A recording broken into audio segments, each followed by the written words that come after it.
때마참 어느 때 녹음방 조좋은 때 여러 새들이 날아든다. 각새 떼새가 들어온다. 아시고 누가 이걸 잘 불렀다겠죠? 이동백. 딩동댕. 아우 너무 쉽다. 이제 너무 잘하는 것 같아. 네, 우리 중고책 퀴즈. 이동백 선생님은 어디서 태어났다고 했죠? 서천 비인면이에요. 딩동댕. 이야. 지금 행정지명은 서천군 종천면으로 바뀌었어요. 비인현이었는데 행정구역이 바뀌어가지고. 서천은 금강의 맨 하구, 그 서천 서해바다로 이렇게 연결되는 지점이잖아요. 근데 거기 우리가 지난달에 그 이동백 생가지를 갔었죠. 네. 그 동네 이름이 뭐였죠? 땡. 동네 네. 종천면. 종천면. 종천면 종천면까지밖에 생각이 안 나. 도만리. 도만리. 네, 도만리였습니다. 그 종천면 도만리에서 우리가 태어나셔가지고 그 생가에 사시다가 저녁 때가 되면은 소리 공부하고 싶어서 그 인근에 들리지 않도록 뒷산에 올라간 거죠. 네. 그 뒷산 이름이 뭐였죠? 지리산. 동굴밭. 땡. 지리산. 땡. 히리산. 네, 히리산. 히리산. 희끄무리하게 보일 듯 말 듯 네, 히리산. 맞아. 이렇게 외우시면 될 것 같아요. 히리산 그 산 거의 그 뭐 한 8분흥선 거의 꼭대기쯤 올라갔을 때 자연 바위가 있고 그 굴이 있었잖아요. 네. 그 굴 이름이 뭐라 그랬죠? 소리골. 득음굴, 소일굴, 네, 근데 그 지역에서 부르는 이름은 용당굴 이렇게 부릅니다. 용굴 또는 용당굴. 용과 관련됐다는 건 바닷가기 때문에 그 용에 대한 수신에 대한 그런 사상이 있는 거죠. 용당굴에서 그 수련을 하면서 거기에서 10대 후반까지 사셨다고 그래요. 서천에서. 그리고 이동백 선생님이 이제 이주한 데가 어디냐? 전라도나 서울로 간 게 아니라 20대 때 이제 소리 좀 한다 이렇게 소문이 들리니까 창원 부사가 이동백 선생님을 초청을 합니다. 창원. 지금 창원 시장이라고 볼 수 있죠. 창원 부사가 이동백 소리를 듣고 아 소리 참 좋다. 너 나한테 와서 있어라. 그래서 창원에 가가지고 오랫동안 있었다고 그래요. 그러다가 그 인근 지역인 경상도 지역을 순회하면서 이제 불러주는 데마다 가면서 공연도 하고 사람들도 가르치기도 하고 이렇게 활동하고 지냈나 봐요. 그 후의 기록은 공식적으로는 바로 한양으로 이제 입성하셔가지고 한양에서 어전 임금님이 계신 데 들어가서 소리해가지고 일약 스타가 됐다. 이렇게 얘기합니다. 그게 40대 이후로 봐요. 40대 이후. 예. 근데 이제 40대 이후쯤 되면은 이제 뭔가 그 예술적인 경지도 좀 원숙한 경지에 오르고 그리고 아직 그 노인이 아니기 때문에 패기도 있고 힘도 있고 이럴 때니까 아마 활동을 가장 열심히 했던 때였던 것 같아요. 그런데 이 지금 우리 와 있는 데가 공주시 무슨 동? 옥룡동. 예, 공주시 옥룡동. 네, 예, 더워서 정신이 없어요. 아까 여러 번 얘기했죠. 옥룡동 구슬옥자에 용룡자 쓰는 동네. 이 옥룡동의 이 동네 이름이 대추골이거든요. 대추골. 예, 그래서 공주시는 지금 저기 보이시는 저 언덕 뒤에요. 예, 저기에 보이는 큰 건물들은 영명학교, 영명중고등학교인데 영명학교 그러면 유관순 열사가 다니던 학교예요. 그 여기 나오시고 그리고 나서 이화여대에 간 거죠. 그랬는데 이 오래된 학교가 있지만 이쪽으로는 이 학교 이 뒤쪽으로는 시내에서 뒤편에 해당하고 그리고 외곽에 해당했거든요 옛날에. 그래서 여기는 좀 약간 뭐랄까요 그렇게 그럴듯하게 살지 않는 조금. 예 비탈지고 골짝진 데 모여 사는 그런 동네였어요. 거기에 바로 이 장소 옥룡동 대추골 이 집터에 이동백 선생님이 이사해 와가지고 살았다고 그래요. 들리는 말에는 이 땅을 사서 집을 지었다고 그래요. 이 집은 지금 현대 건물이잖아요. 그래서 이게 뭐 현대식으로 이렇게 지은 거라 자취는 없지만 이 집자리라고 얘기합니다. 집자리가 크죠. 이 집자리로 보면 이 골짜기는 지금 서향으로 이렇게 내려가 있는데 저쪽이 서쪽이라 집은 남쪽으로 이렇게 앉아 있죠. 그래서 전형적으로 이 비탈에다가 지은 달동네에 해당합니다. 그 이동백 선생님이 여기에서 오래 사시다가 그리고서 한양으로 올라가셨다고 그래요. 그래서 그게 언제부터 언제까지인지 정확한 기록은 없어요.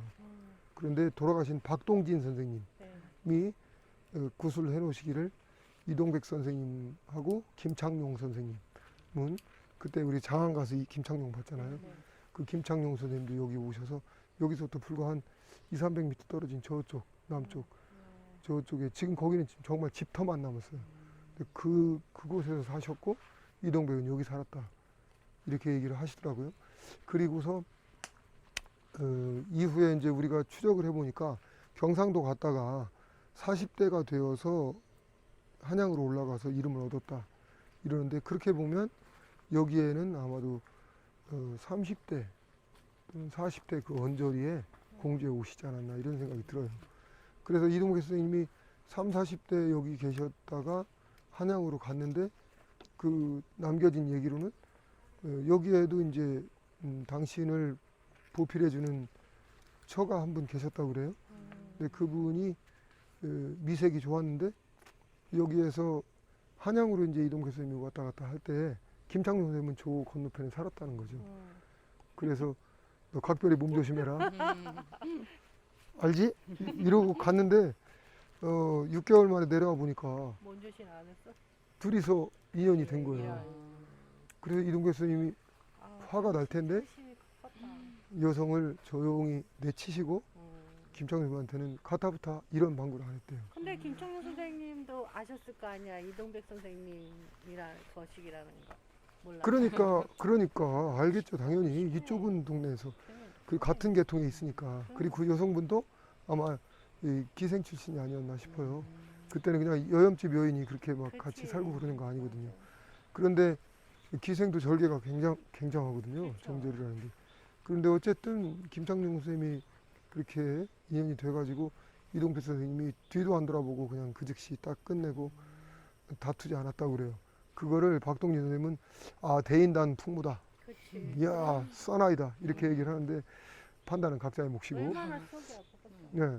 그런데 김창룡 선생님은 그뿐만 아니라 좀 재미있는 가십거리를 얘기하자면 1930년대 김창룡 선생님 가십이 진짜 매일신보 이런 데 이렇게 떠요.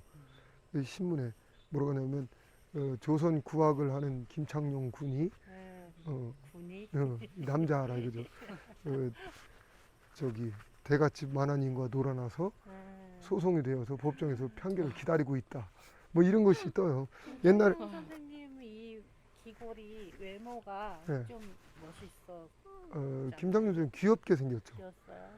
그리고 체구가 좀 작고 그래서 아담하고 그랬는데도 그런데 굉장히 여성 편력이 심했다고 그래요. 워낙 또 스타니까 예술가들은 워낙 스타니까 조금 그런 좋아하는 사람도 있겠죠. 그건 모르겠고 그래서 하여간 그분은 굉장히 그 여성 편력이 심해서 곧 가끔씩 그렇게 일제강점기에 신문에 그분의 그 연애담이 막 사건으로 튀어나와요. 지금 우리가 연예가 중계 같은 거 하거나 그러면 스캔들 막 얘기하듯이 스캔들 사건이 많습니다. 이동백 선생님은 다 반면에 스캔들이 없어요. 없는데 없었다고 뭐 수절하고 살았냐 그건 아닌데 아마 아까 그런 예에서 보듯이 사건이 나기 전에 자 깔끔하게 그게 좋은 거 아니야? 모르겠어요. 어쨌든 이동백 선생님이 여기서 그렇게 그런 일화를 이루면서까지도 사셨고 그리고 그 이후에 서울에 올라갔다 내려갔다 하면서 가끔 지냈는데 그 사건 이후로 발 딱 끊었다 뭐 이런 소문이 있습니다. 어쨌든 지금 이 공주시 옥룡동 대축골에 있는 이 집터가 바로 이동백 선생님이 40대 즈음에 서울을 왔다 갔다 할 때 기거했던 그런 집이고 그리고 일설에 의하면 이 이동백 선생님의 본명이 이종기인데 그 이종기란 이름으로 여기 토지를 매입해서 집을 지었다고 그러니까 아마 그 당시 토지대장을 역력하게 이렇게 따져보면 지금 정확한 연대를 몰라요. 따져보면 이종기란 이름으로 토지 매입 사실이 발견될 수도 있습니다. 지금 후손이 없다고 그러지 않았나? 네, 이동백 선생님은 직손이 없어요. 그러니까.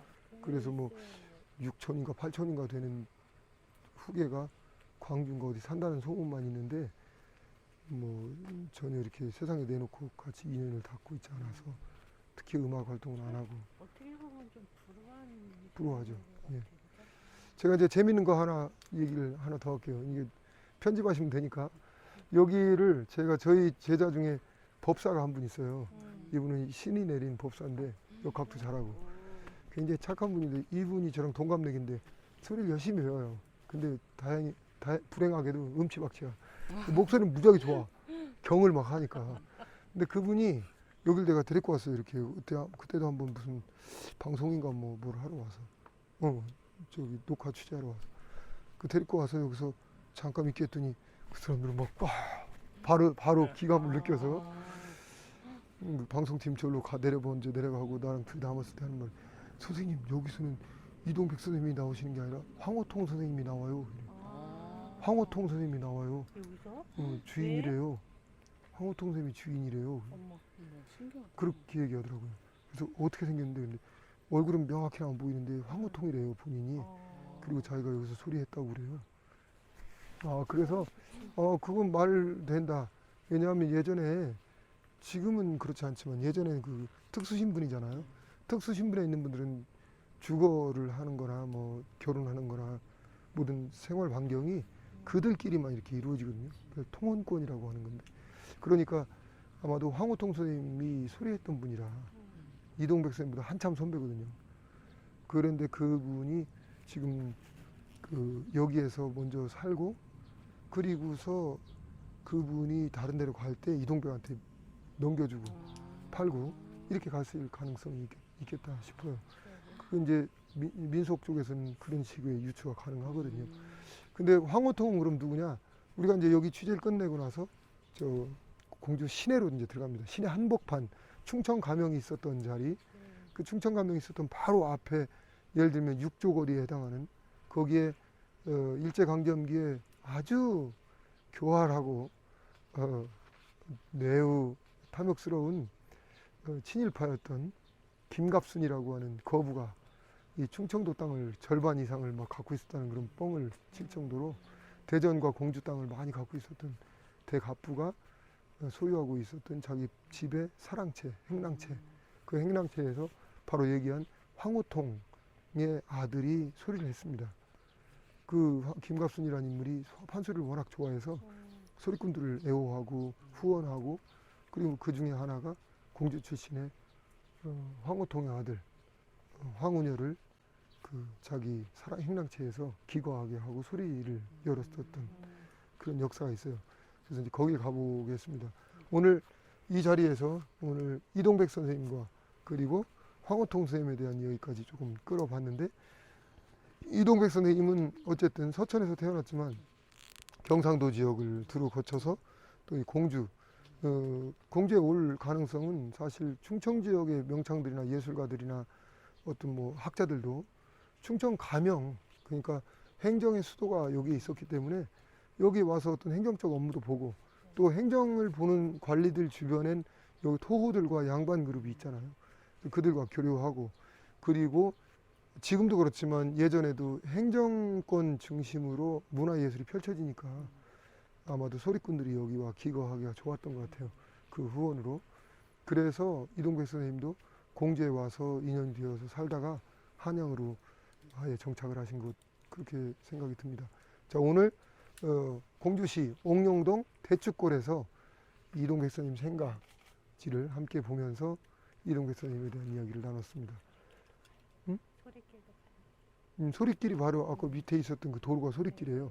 여기가 이동백 선생님 생가라고 이렇게 밝혀진 이후에 이게 공식적으로 공주시와 학계에 접수가 됐고, 그래서 2, 3년 전부터 그러면 이동백을 기리는 어떤 일을 해야 된다, 이런 여론이 있어가지고 요 밑에 이 생가지 바로 밑에 큰 도로가 생겼어요. 이 도로가 생겼는데 일부러 낸 길이에요. 그러면 소리길을 위해서 일부 낸 건 아니고요. 인동길에다가 길을 내게 됐는데 새로 냈죠. 이 골목길이었는데 이제 큰 행길을 낸 거죠. 길을 내면서 그럼 이동백 선생님이 여기 살았다고 하니까 이동백 소리길이라고 명명하고 행정적인 도로명으로 만들자, 이렇게 운동이 되어서 관에서 흔쾌히, 그리고 지역 주민들이 흔쾌히 찬성을 해가지고 요 밑에 내려가서 한번 보시면 큰 도로, 2차선 도로가 이동백 소리길로 정해지게 됐습니다. 이동백 소리길은 판소리꾼 명창을 이름으로 한 최초의 소리길이라고 볼 수 있습니다. 전국적으로 요새는 대중가수들의 어떤 뭐 소리길, 소리골목 이런 거, 노래길, 노래골목 이런 장소는 있을지라도 판소리를 테마로 한 소리길은 여기가 처음입니다. 더더욱이 멋지고 기분이 좋은 건 중고제 판소리를 했던 그 거두 이동백의 기념을 해가지고 이동백 소리길이라고 명명한 것을 굉장히 기쁘게 생각합니다. 여러분 우리 이동백 소리길 구경하러 한번 가보시겠습니다. 네. 감사합니다. 네, 여기가 바로 이동백 소리길이죠. 여기 이렇게 써있죠, 바닥에. 멋져. 이동백 소리길. 네. 네. 그리고 여기 위에 1-39까지 이렇게 이동백 소리길 이렇게 써있죠. 저 영어로 근사하게 썼네. 이동백 소리길. 예. 이렇게 해서 여기서부터 저기 시내에 합류하는 그 길까지를 이동백 소리길로 지정을 해놓은 겁니다. 그 이동백 선생님이 여기를 지나다니시긴 그렇죠. 했겠죠? 그렇죠. 김창룡 선생님이 살았던 생가지가 바로 이 집 뒤거든요. 여기에 생가지면 여기에도 뭔가 뭐, 표시가, 표시가 없어요. 있는 거 표시가 아무것도 없어요. 없어요? 예. 그래서 아까 거기서부터 여기는 사실 이동백과 김창룡이 왕래를 했던 길이라고 볼 수 있고, 여기서 이제 주무시고는 이 성 안으로 들어가는 거죠. 저쪽 시내에 들어가서 공연도 하고 일을 받겠죠. 그리고 돌아와서 여기서 예전에는 이런 집들이 없었겠잖아요. 산비탈에 그냥 초가집 몇 개나 있었겠죠. 그 한적하고 더러 소리가 나도 뭐라고 안 하고 그랬을 것 같아요. 그러면 이동백 선생님 소리길 여기 있고 김창룡 선생님 있으면 이왕이면 같이 이렇게 묶어서 이동백 소리길, 김창룡 소리길 이렇게 해서 같이 해줬으면 더 그러게요. 좀 많이 알려지면 그러게요. 그게 앞으로 이제 우리의 숙제일 것 같습니다. 어렵나? 숙제일 것 같아요. 어쨌든 우리 이 공주 옥룡동의 대축골이라는 이 동네에 이동백 소리길이 이렇게 훤하게 만들어진 것이 하나의 지금의 새로 쓰는 역사가 됐습니다. 그래도 그나마 다행이네요. 네. 이렇게라도 돼 있으니까. 예, 좀 아쉽다는 생각이 참 많이 들기는 해요. 맞습니다. 이제 길을 만들어 놨으니까 감사하네. 어느 분이 하셨는가. 길을 만들어 놨으니까 앞으로 이런 주차장에서라도 공연도 벌리고 또 사람들이 찾아와서 탐방하는 그런 명소로 만들면 좋겠습니다. 하실 일이 많네요. 네, 제가 뭐 힘이 없어서. 자, 이상으로 이동백 소리길에서 김현자, 이해진. 이혜진, 네. 네, 박성환이었습니다. 반갑습니다. 감사합니다.